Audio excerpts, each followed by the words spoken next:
Viewers, welcome to వనజనాగండి. ఈరోజు మనము masala rice ఎలా చేసుకోవాలో చూద్దాము. కొన్నిసార్లు చూడండి మన ఇంట్లో కాయగూరలన్నీ అయిపోయి ఉంటాయి. అట్లాంటప్పుడు ఇలా చేసుకుంటే చాలా బాగుంటుంది, రుచికరంగా కూడా ఉంటుంది. దీనికని చూడండి, నేను ఇక్కడ పెనం పెట్టి స్టవ్ పైన దాంట్లోకి నూనె వేసినాను. ఆ నూనెలోకి ఒక్కొక్కటిగా వేద్దామండి మనము. నూనె ఇప్పుడు కాగుతూ ఉంది. దీంట్లోకి జీలకర్ర వేస్తున్నా. జీలకర్ర వేసి కొద్దిగా అది చిటపట్టలాడగానే మనము వెల్లుల్లి అండి, సన్నగా తరిగి ఉంచుకున్న వెల్లుల్లి వేస్తున్నాను. తర్వాత అల్లం అండి, అది కూడా సన్నగా తరుక్కున్నాను. అన్నీ సన్నగా తరుక్కోవాలి. ఇది ముంత మామిడి పప్పు అండి, జీడిపప్పు అంటాం కదా, అది అవి ముక్కలు చేసి వేసినాను. ఇవన్నీ కొద్దిగా దోరగా వేగాలండి. ఆ పచ్చి వాసన పోతుందండి వెల్లుల్లిది. అది అప్పుడు మనము వేరే వస్తువులు ఒక్కొక్కటిగా వేయాలండి. చూడండి, పసుపు వేస్తున్నాను. పసుపు వేసింది అయినాక మరి అలా కలిగి పెట్టేద్దాము. చూడండి, ఇప్పుడు మనకు డిఫరెన్స్ తెలుస్తుంది కదా, ఫస్ట్ వేసిన దానికి ఇప్పుడు వేగుతున్న దానికి కూడా బాగా తెలుస్తుంది డిఫరెన్స్ మనకు. ఇప్పుడు ఉల్లిగడ్డలు వేసేసాను. ఉల్లిగడ్డలు కూడా వేసి బాగా వేయించుకుందామండి. ఇది కూడా అంతేనండి, ఆ పచ్చి వాసన అంతా పోయేదాకా మనం బాగా వేపుకోవాలి.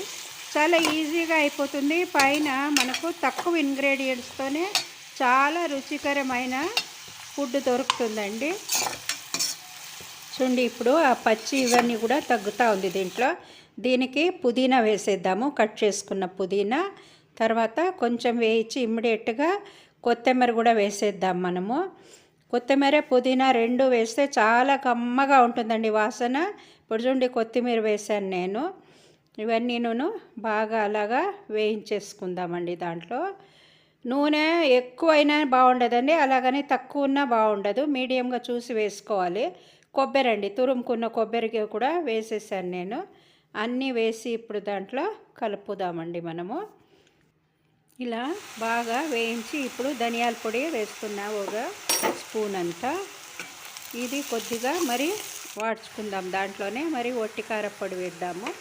కారము ఉప్పు మనకి ఎంత కావాలనో దాన్ని బట్టి వేసుకోవచ్చండి. కొంతమంది ఎక్కువ తింటారు కదా, ఎక్కువ వేసుకోవచ్చు. తక్కువ కావాలంటే తక్కువ వేసుకోవచ్చు. సో దీన్నంతా కలుపుకోవాలి. ఇది గరం మసాలా పౌడర్ అండి, అది కూడా వేసేసాను. బాగా ఇలా కలిపెడుతున్నా. చూస్తేనే కమ్మగా ఉందండి, అలా నోట్లో నీళ్ళు ఊరేటట్టు ఉంది. వాసన కూడా గమ్మని వాసన వస్తూ ఉందండి, చాలా బాగుంది. ఉప్పు వేసేసాను. ఇప్పుడు ఉప్పు తగినంత వేసుకోవచ్చు మనము. సో ఉప్పు వేసి కలిపెడదామండి.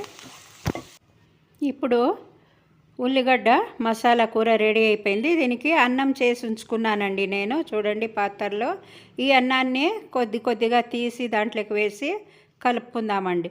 స్టవ్ పైనే ఉంచి సిమ్లో పెట్టి కలుపుకుందామండి. అప్పుడు మీకు ఉప్పు కారం అవి కూడాను బాగా పడుతుంది. ఇలా బాగా పొడిగా చేసుకుని అన్నాన్ని మనము కలుపుకోవాలండి. ఇలా కలిపి నేను బాణట్లోనే ఉంచేసానండి. తర్వాత కావాలంటే మనం వేరే పాత్రలకు కూడా దీన్ని వేసేసుకోవచ్చు. చూడండి, ఎంత బాగా కనపడుతుంది కదా చూడ్డానికి. ఆ క్యాషు అంతా పైన వచ్చింది కలిపేటప్పుడు.